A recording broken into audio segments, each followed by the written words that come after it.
What's up, y'all? This is Lolo, and I am here to share just a quick little story with you.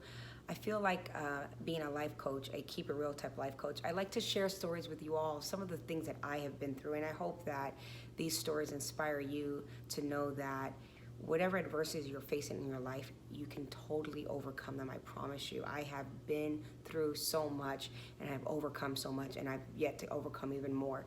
So I want to kind of share this kind of funny little story that happened to me at one of my down times in my life.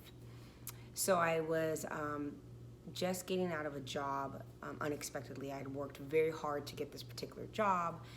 I had a lot of rejection before getting the job, and finally I had the opportunity. I thought that this was going to be like the job of a lifetime. This was going to be my career. It was in the police department. I was working in dispatch, and at that time, the money that they were making, I thought was like, wow, I've hit it. I've made it. This is more money than I know anyone has ever made, type thing. So a little bit into the job, things happened. It'll be a story for another time, but unexpectedly, I was forced to resign from the position, and I was devastated. I could not believe. I felt like I was being ambushed. I felt like I was being mistreated, and there was literally nothing I could do about it. I tried to go through human resources. I tried to fight every situation, and it was probably the most helpless I had ever felt pertaining to work and feeling like I was wronged. It was the most helpless I ever felt. So anyhow, I leave that job, and now for the first time in my life, I have no job. I literally have nowhere to go, and I was not comfortable with that. I had never been in a situation where I didn't have a job. So after I moped and cried and mourned the loss of this job for a while, I finally, had to put on my big girl panties. Listen, I was a single mom. I was young. I had to take care of my son. And so I started looking for work. But what I first did was I told myself a number. I said, okay, in my head, if I could make this much money, because mind you, I knew I could make the income that the police department was paying me. Now I knew that was a bar. So now I wanted to set the bar a little bit higher. And so for me at that time in my life, it was $40,000, which was a big freaking deal. So now I'm looking up jobs and trying to figure out what kind of jobs pay $40,000. And the funny thing is I didn't care if I was qualified for the job or not. In my mind, all I needed was to make the money. So long story short, they had these job placement agencies at the time, and I saw a position in the newspaper, dating myself a little bit, and it had a position for a job, an administrative job that was going to pay $40,000 a year. And I'm like, I can do administrative work. I'm a smart girl. Whatever I don't know, I'll learn. I was confident, that confident. So I go down to this job placement agency, and this woman greets me, and she says, well, what job are you applying for? And I tell her about this, this admin job. And she laughed at me, and she said, but this job pays $40,000 a year. And I said, yeah, I know. And that's how much money I'd like to make, and I'd like to apply for the job. And she told me, sweetheart, I'm looking at you. I'm looking at your resume, and I don't think you'll ever make $40,000 in your life.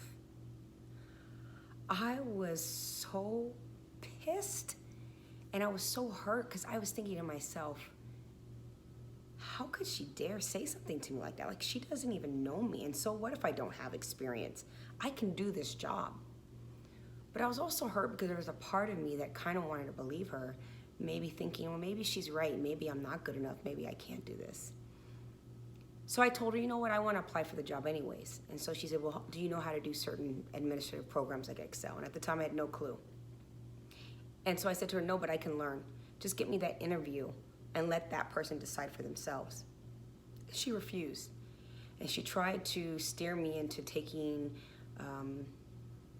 humiliating jobs, in my opinion. And so I left.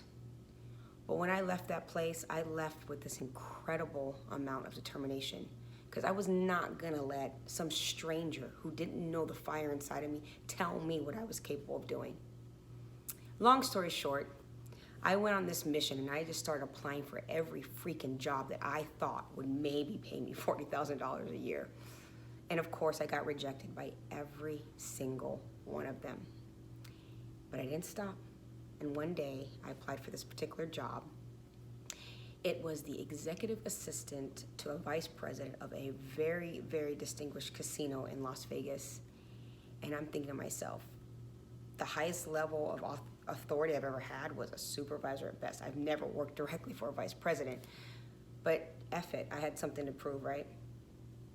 So I filled out the application. I kind of, doctor it up and fill out my resume to kind of meet the criteria so I could at least get my foot in the door. I'm not suggesting that, but that's what I did. And so it got me a phone call and it got me an interview. And I remember that morning going to meet this vice president.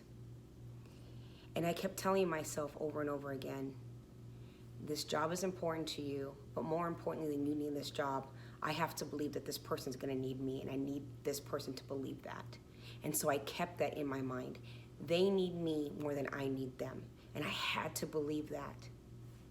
So I go in for the interview, and his previous assistant, was taking me up the elevator, and I had a moment. I had a little bit of time to ask her, "Why are you leaving? Like, why is he looking for someone?" And she says, "Well, I've got an opportunity within the company, and I'm leaving next week." And I said, "Okay." And so she says, "Well, we've got lots of interviews and whatnot." So I got just as much information as I needed to hopefully get me through the next part, which was hopefully being hired. So we get to the office, and here comes this very distinguished, well-dressed Italian gentleman, dressed to the nine. He oozed money, and he was very intimidating.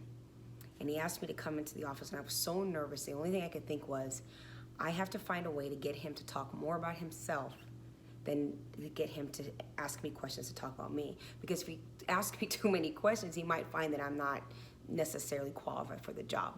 But I knew in my heart that if he gave me this opportunity, that I was gonna learn whatever I needed to learn to get through. So I sat down in that office, and I started looking around the office, and I started noticing things like pictures of grandkids. I saw golf clubs. I saw names on a whiteboard. I saw things that maybe he were interested in. And so I would ask him about the pieces of things in his office to try to get him to talk more about himself. At the end of the interview, I started to feel a little bit more comfortable, and he asked me, "Do you have any questions?" And so I had learned this a long time ago. The best way to answer that is say, "No, I don't have any questions, but if I can get your card and come up with questions, I can call you." And he said, "Great." And I said, "But I do want to add one last thing." And he says, "What is that?" I said, "Well, your assistant tells me that she's leaving in 1 week." He said, "Yes, that's correct." I said, "And in this interview, you told me that you have a lot of applicants and you'll be interviewing them throughout the week." And he says, "That is correct." I said, "You have a choice. I can start on Monday." Again, this was a Friday.